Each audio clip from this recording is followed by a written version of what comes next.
For The Last of Us Part 2, we're hoping to create a story that makes a commentary about the cycle of violence and how acts can beget other acts and show all the different aspects that could come out of it. Not necessarily good or bad, just the different consequences of one's actions. I'm gonna find,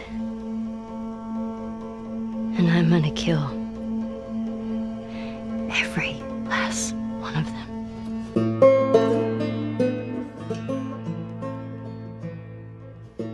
I've heard a lot of people say, why make a sequel to The Last of Us? I didn't even hear the full pitch of the game, but just like the outline of what Neil was wanting to do with this game, I realized, oh, this is something we have to make. This isn't even an option. There's absolutely more to do here.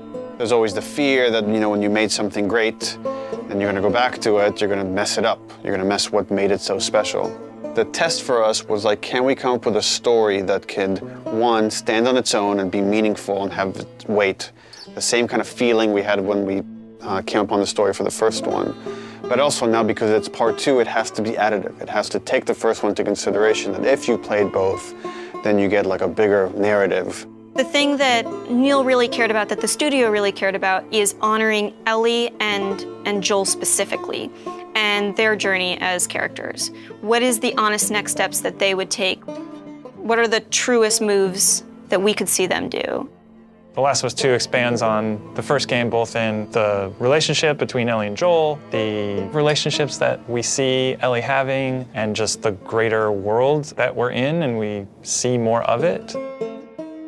It's a genre story about this infection that turns people into these crazy monster-like humanoids. The core of it is about these really intimate, intense relationships. At the start of the game, Ellie is 19. She is living in a safe, secure community.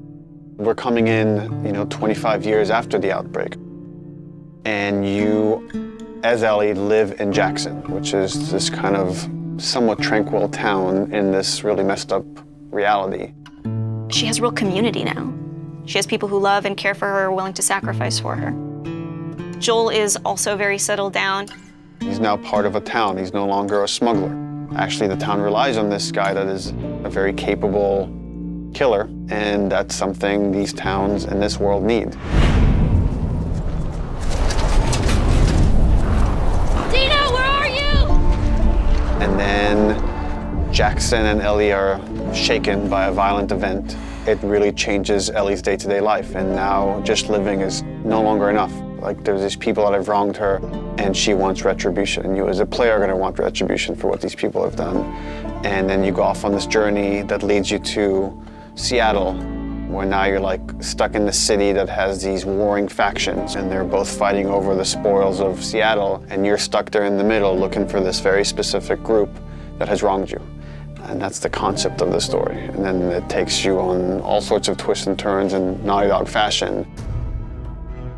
I know even within the studio, we've had a lot of philosophical arguments about some of the events and what happens in the game, and I think in this one might be more divisive than the first game in a very kind of exciting way that I think it raises those interesting philosophical questions and asks the players to interpret some of the material that's there and see where they stand on those questions.